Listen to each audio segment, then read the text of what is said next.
What is the key difference between allophonic variation and phonemic distinction in phonetics? Imagine listening to someone speak and noticing that the way they pronounce a certain sound changes depending on where they are or how they feel. Some sounds seem to shift slightly but still mean the same thing. Others, however, change the meaning entirely. This difference is at the heart of understanding how sounds work in language.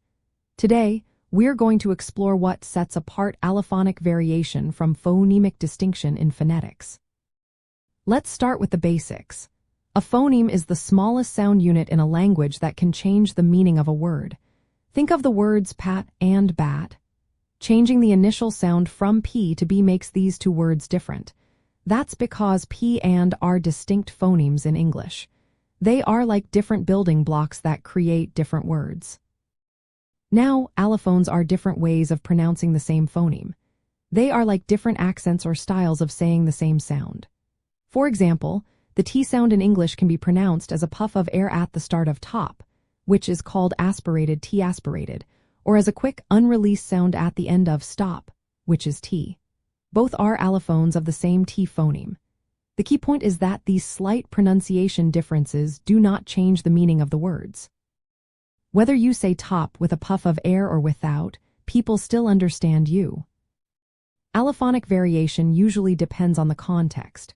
For example, aspirated T aspirated appears at the beginning of stressed syllables, while the unreleased T shows up at the end of words. These are called complementary distributions because they happen in specific environments that don't overlap. Sometimes, allophones can be used interchangeably without changing meaning. This is called free variation, and it depends on how someone speaks or their style. On the other hand, phonemic distinction is about different sounds that create different words. Changing P to B in pat to make bat is a clear example. Here, the sounds are separate phonemes because swapping them results in a different word with a different meaning. This difference is what makes phonemes so important in language.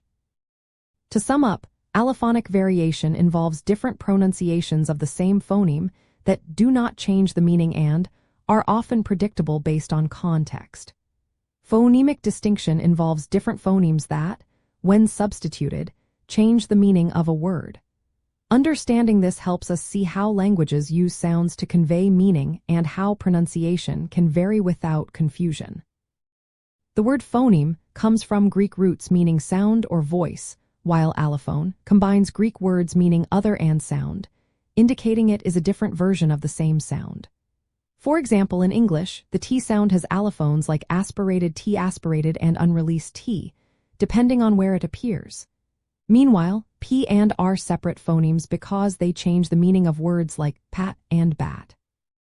Knowing this difference helps learners and linguists understand how sounds function in speech, how pronunciation varies, and how meaning is built through sounds.